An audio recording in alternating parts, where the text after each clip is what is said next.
All right, man, peace. So, Steve Smith, formerly of the NBA, got a chance to engage in a sit down interview with future NBA Hall of Famer and arguably the greatest shooter in NBA history, Steph Curry. Of course, they're going to talk about it, and I'm going to chime in. Welcome back to Players Only Monthly. I got a chance to sit down with the dry cleaner. That's the nickname I gave him for Smitty's Under the Rim. 2 times he's won the MVP trophy. He has 2 championships before the age of 30. And guess what? You're going to get a chance to see and talk about something he didn't have in high school. Let's take a look.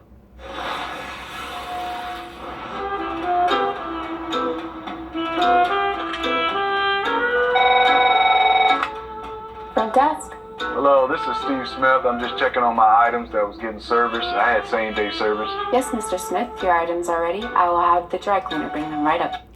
Please, Steve Smith, you know damn well you calling downstairs for this broad to come upstairs. Talking about you got some items. That's code word for her. Bring them right up to you. Thank you.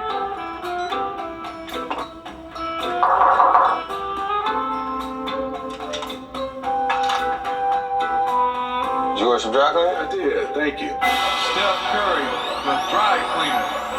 His game is wrinkle-free. So fluid, so effortless. He plays a game with which I am not familiar. He is a magician. Curry just broke form. Is there a medic in the house? He is putting on a dribbling clinic. Oh, no, he didn't.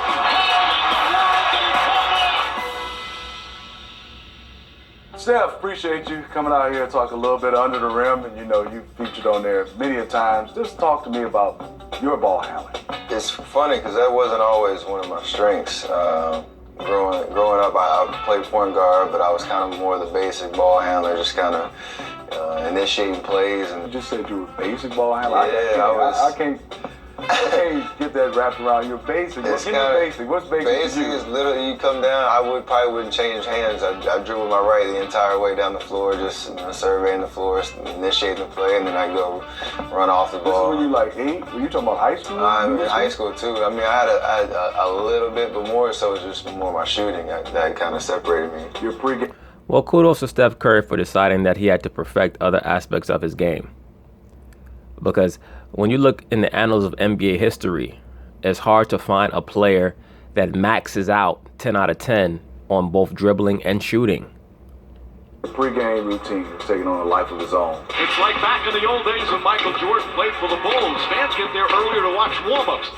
Yeah, I remember that when Jordan used to come into different cities, people used to come to the games early just to watch him warm up.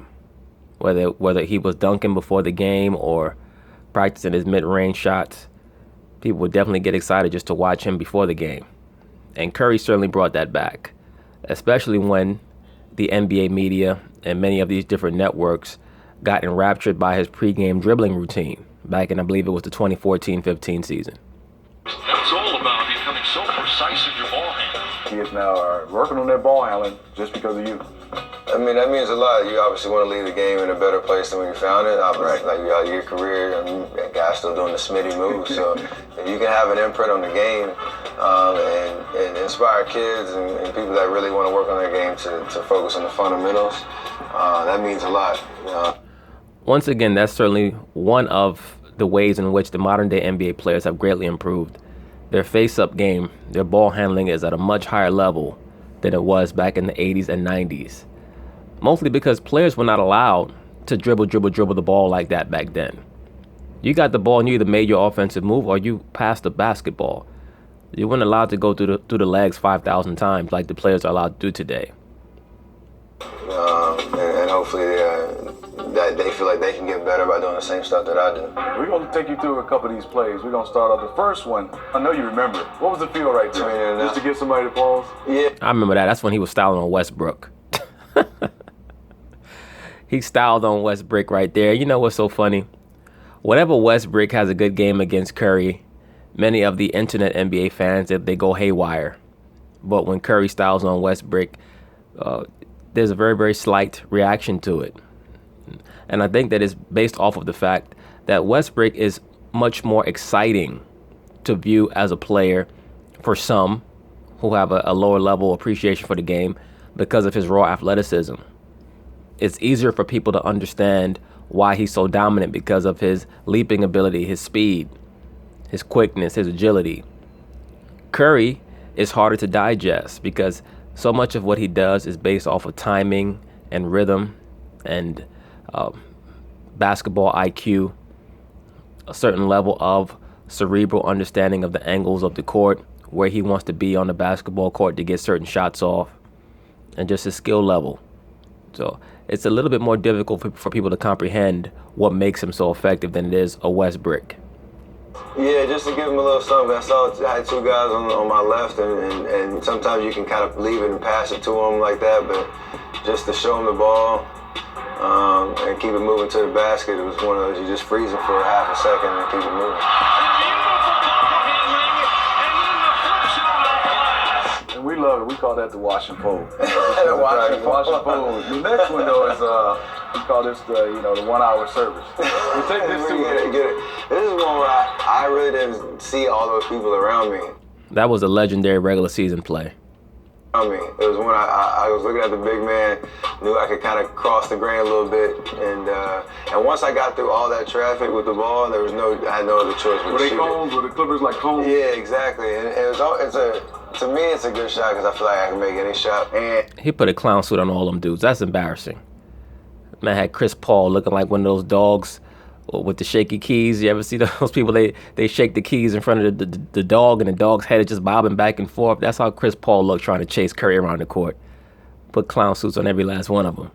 Shot and the reaction I got from Coach Kerr. They have a shot at him on the sideline, and he has his hands on his head. He's like, "Why did he shoot that?" And the ball's in the air, and I make it, and he just goes like this. Right. He just walks back to the bench because he wanted to coach me and be like, "Yo, that was a terrible shot." But Yeah, he's the Milli Vanilli of coaches, just like LeVar Ball said.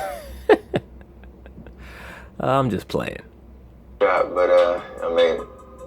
Off a straight Curry, left side, dribbling on Gobert, backs him up, spins him around, he's got him in the wash, cycle goes in and flips in the driving lane, going reverse left to right. The next one, the Gobert. And to me, you put a little extra because the big guy couldn't speed, spin. Yeah, he always put barbecue sauce on it when the big guy steps out to try to guard him.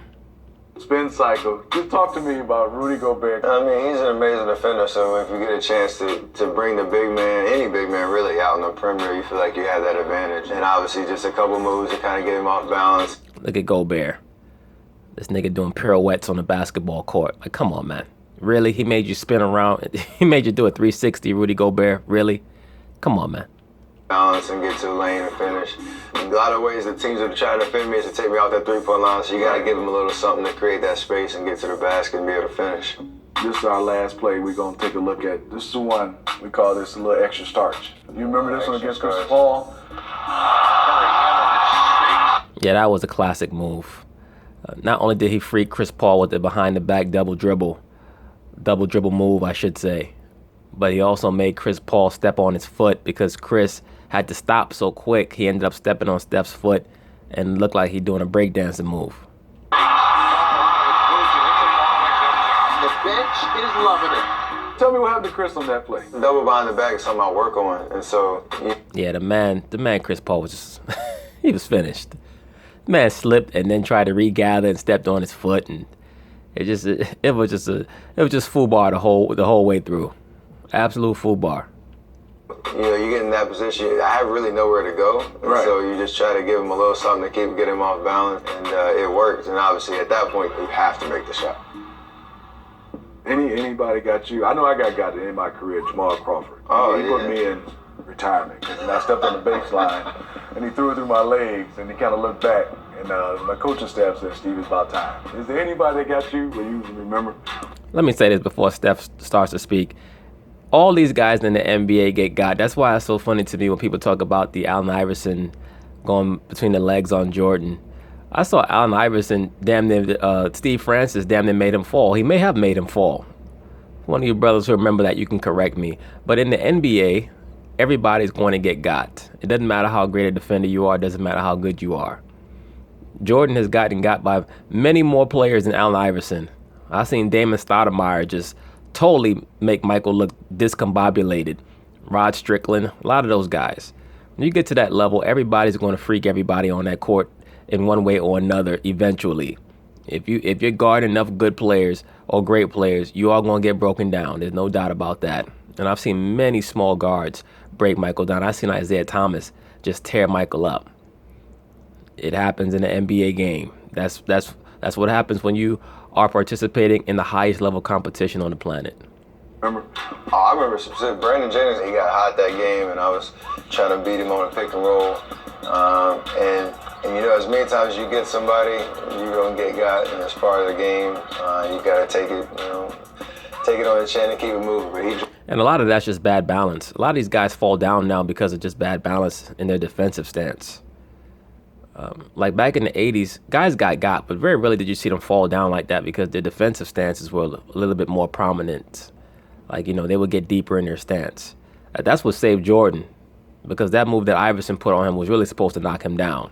That's how invested Allen was in converting that crossover. But because Jordan's stance was so deep, he was able to maintain his balance. But a lot of these guys today, they don't get deep enough in their stance. That's why they always falling all over their feet. Their balance is off. But he dropped me, for sure, so it probably won't be the first or the last time. Who's your Mount Rushmore of all time ball handlers? See, who did I put in there? Well, before he answers, I'll answer. Kyrie, Isaiah Thomas, Rod Strickland. And the last great ball handler I'll probably put up there, that's a hard one. Maybe Pistol Pete Maravich. We gotta put myself on there? Put myself, Kyrie. You, Kyrie, that's two more left.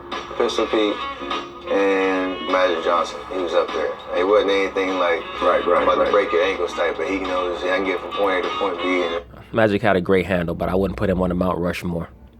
and there's nothing you can do about it. So that's ball handling is about being efficient, so I had to put him in there. Got you. Last one, you wouldn't put your dad? My dad probably dribbled 20 times in his career. I was about to say, your dad's like Clay. He ain't dribbling too much. That's a good comparison. Del Curry was a lot like Clay, even though Clay had about a 3 times better handle, or Clay has about a 3 times better handle than Del Curry had. If Del Curry had to dribble the ball more than twice, it was going to go off his foot out of bounds. He knows that, so yeah, shooting, that's a whole nother subject. So we have the dry cleaning concept. So your wife has restaurants. So if you ever spill something, That's true. You get a chance. So we maybe could put your dry cleaner next to her new restaurant. Yeah, maybe there's a little station like this in the back in the kitchen in case I get a little sloppy at the table at International Smoke. So that'd be cool. And hey, congratulations on Steph Curry and his handler / wife for conceiving a 3rd child. Hopefully for him it'll be a little boy. Be cool. Sometimes it's difficult to find words. So they take note. Top 5 plays under the rim candidate right here. No tip? No, I haven't changed right now. I'm gonna get you next time. All right. Good luck, man. Fellas. Okay, Isaiah Thomas is tight because Steph ain't pick him on the Mount Rushmore. Sitting down with him is so intriguing because Zeke, saying like I talked about in the intro, he said he really only could dribble going right. And then he started working on his ball handling. For me, it's impressive for a guy just to start in high school, having that feel, to be one of the greatest, to be able to handle and maneuver the basketball. That's because his dribbling practice and his dribbling program is so detailed and extreme. So that's what has allowed him to improve so drastically in the last 10, 11 years.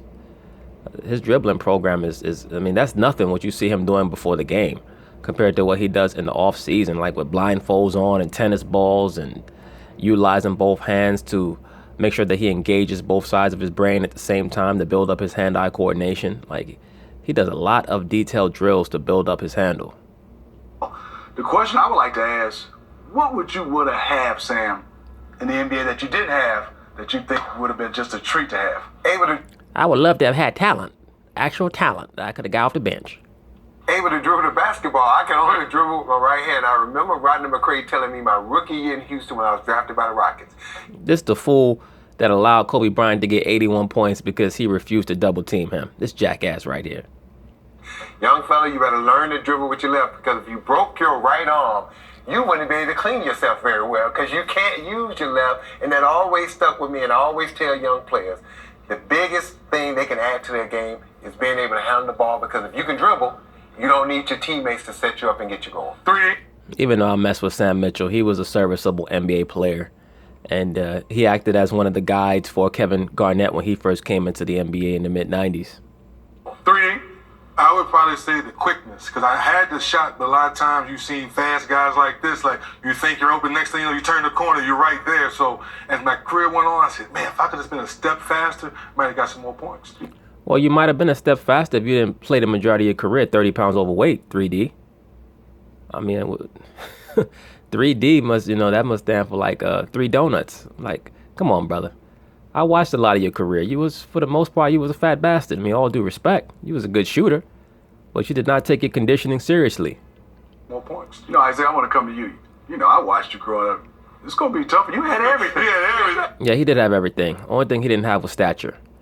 If Isaiah Thomas was 4 inches taller, he may have been considered the greatest player in NBA history.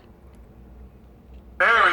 You had everything. Can I get 2 things? Oh, that's what I said. I'll give it to you. I would have wanted 3 more inches. Ooh. So I can just come to the hole and just like really dunk. So I had to go finger roll. I'd have loved to come to the hole and just dunk like Shaq and or a Sean Kemp dunk. That's flying through.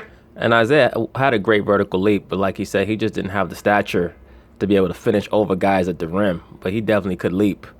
I even did a video about that a while ago where he was able to win a jump ball against a center because he jumped so high. He had to have at least a 40-inch vertical at that time, and that was later on in his career. That was in the 91 playoffs. But Isaiah Thomas, he had a few dunks in game. He had a few in-game dunks. He had one where he went up over somebody's back on the Boston Celtics. I'm trying to remember who it was. Was it Robert Parrish? I think it was Robert Parrish where he had a tip jam. Isaiah's about 6 feet tall. They list him at 6'1", but he's about 6 feet. And the other thing, I was at Steph Curry's range. And the coach that would let me shoot it from that range. Well, I can come across half court and everybody be like, oh. And Zeke, for me, I was born in 69. I just wanted to be born in 79. Because I mean, you gotta have a chance. Shooting out there. Pick and pop fours. That's what I wanted. Yeah. Guys, it was a treat to sit down with Steph Curry. Yeah, you had fun, Sam? A ball. Yes, that was a nice little interview. Hopefully they'll get Steph again later on in the season, maybe before the playoffs, something like that. Ask him a little bit more in-depth questions. But anyway, peace.